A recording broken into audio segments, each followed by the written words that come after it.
Add life physiotherapy centre एवं postal physiotherapy centre पक्षर विश्व physiotherapy दिवस रे आयोजित है सचेतनता कार्यक्रम।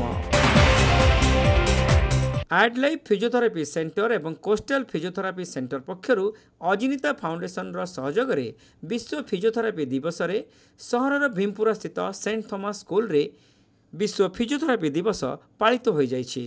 एही कार्यक्रम रे सेंट थॉमस स्कूल रो अध्यक्षा सिस्टर लिजा जोगदे विश्व फिजियोथेरापी दिवस को उद्घाटन करने सहित एही विद्यालय रे एमितिका सचेतनता कार्यक्रम आयोजन करा जायथिबारु आयोजक मानकु धन्यवाद जणाइथिले। एड लाइफ फिजियोथेरापी सेंटर रो मुख्य डाक्टर ज्योतिर्मयी चौधरी एही कार्यक्रम रे पौरोहित्य करने सहित विद्यालय छात्र छात्री मानकु स्वास्थ्य संबंधी विभिन्न प्रकार सचेतनता वार्ता देवा सह छात्र छात्री मानकर विभिन्न प्रकार स्वास्थ्य संबंधी प्रश्नर उत्तर देइथिले।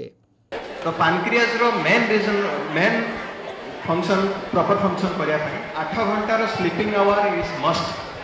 जदि तुम 8 घंटा डेली सुना हो एट द एज ऑफ 30 और 40 then definitely you will get pancreatitis और शुगर प्रॉब्लम जोटा कि हमें कहू टाइप 2 डायबिटीज मिलिटस। केवल फिजियोथेरापी दिवस पई गोटिए दिन नुहे बरं प्रत्येक मास विभिन्न स्कूल एवं अनुष्ठान मानकरे भिन्न भिन्न स्वास्थ्य संबंध रे सचेतन करा जाय बोली डाक्टर चौधरी सूचना देथिले। फिजियोथेरापी दिवस अवसर रे हमर एजेंडा मुख्य एजेंडा रहूची कि आपण माननकु आमे केमती फिट रखिबु फाइन रखिबु सो दैट आपण माने डॉक्टर माननकु पाखकु जेते कम जिबे। आमे मेनली काम करछु गंठी बथा पैरालिसिस उपरे। मु अछि डॉक्टर ज्योतिर्मय चौधरी, ये भाई मोर सान भाई अछंती डॉक्टर दुर्गापति। हमर मुख्य एजेंडा रहूची आमे एमती प्रति मास प्रति स्कूल प्रति कॉलेज प्रति छोट बड़ ऑर्गेनाइजेशन प्रति इंडस्ट्रियल एरिया को आमे जाइकी आपण मानकु स्वास्थ्य विषय रे सचेतन करेबु।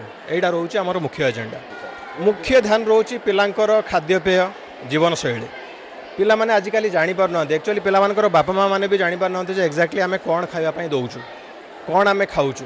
तो पिला मानकु कुहा गला जे आपनकर माँ जहाँ रांधिकी देबे आपण सेटा ही केवल खाआंतु।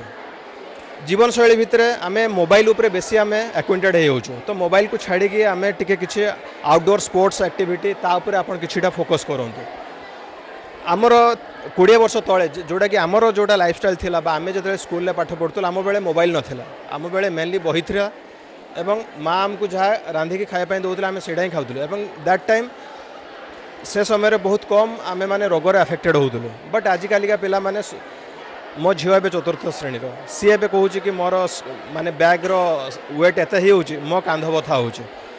सो से सब जिनस को देखिकी मोर ए माइंड को आसला जे नाई मुझे किसी गोटे स्कूल गोइंग पिला करी जो मैंने लॉन्ग टाइम में बसिक रोचंती बैंकर्स हूँ बा टीचर मैंने हूँ से लॉन्ग टाइम में बसिक रोचंती तो से किसी गोटे करी एज ए फिजियोथेरापिस्ट लोक मानक आम सचेतन करेबू जो द्वारा कि से अंटा बथा बा आंठू बथारे पीड़ित हेबे नाही। आपण मानकर जीवन शैली को सुधारतु लाइफस्टाइल चेंज करूँ।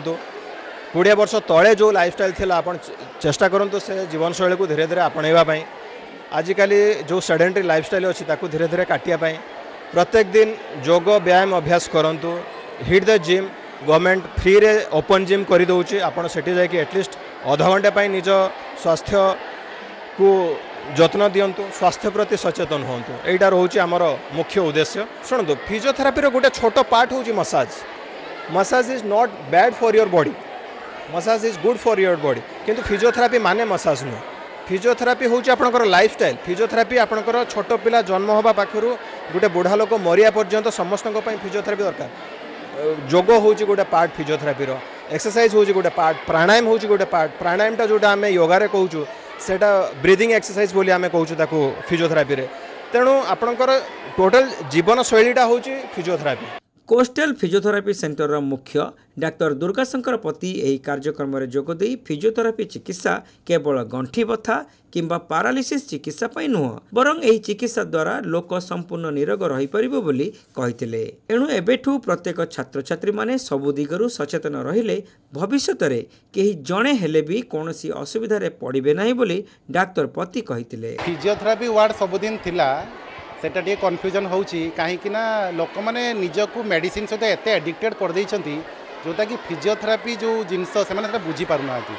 फिजियोथेरापिस्ट कौन करती ना शारीरिक गतिविधि ही शरीर को ठीक करती शारीरिक गतिविधि माने किसी एक्सरसाइज गाइडलाइंस किंबा आपणकर डेली आपण एक्टिविटीज कौन करवा दरकार जहाँकि से बैक पेन हो नेक पेन हो किंबा कौन आर्थराइटिस हो यही सब प्रॉब्लम जमी न हो फिजियोथेरापिस्ट से ही काम करती लोक मान एवार करती जेहेतु एमाने आज स्टूडेंट अच्छा काली भविष्य तेणु जो लोक मैंने जो प्रोब्लेम रे पड़ुं एबेठू एम एवार हेले से प्रोब्लेम एम फ्यूचर एमाने जो बड़ हे न हूँ से सब जिनपाई आम एवार करने आसलु तार द्वितीय आउ गोटे कथा जो मैंने आईटी सेक्टर में जॉब कर पिला माने बड़ हो आईटी सेक्टर जॉब कर आईटी सेक्टर जो मैंने अच्छे नेक पेन बैक पेन ये सब जिन बहुत रोचे तेणु एबेटू एम एवार हेले से सब जिन आग को हम ना बोली आम एवार करने आसलु।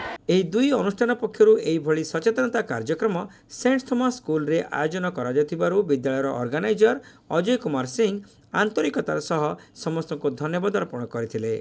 प्रत्येक वर्ष सेप्टेम्बर 8 तारिख सारा भारत में फिजियोथेरापी डे परिचालना करा जाए तेणु आम school Saint Thomas convent school परिसर रे प्रिंसिपल सिस्टर लिजा तांको तत्वावधान आज आम गोटे कैंप फिजियोथेरापी कैंप करिचु जोटा कि डॉक्टर चौधरी एंड डॉक्टर पोती पिला मानकु उद्बोधन देइचंती एवं जड़े सुस्थ जीवन यापन केमिति करि परिबे पिला जीवनरु से पिला मानकु उपदेश देइचंती एवं एटा हेउची खाली आम स्कूल पाई नुहे सारा भारत वर्ष रे समस्तंक पाई ए फिजियोथेरापी डेटा अत्यंत जरूरी। मनमोहन दास सचिदानंद धड़क समेत फिजियोथेरापी सेंटर एवं सेंट थॉमस स्कूल समस्त कर्मचारी उपस्थित रही कार्यक्रम परिचालन में सक्रिय सहयोग करथिले।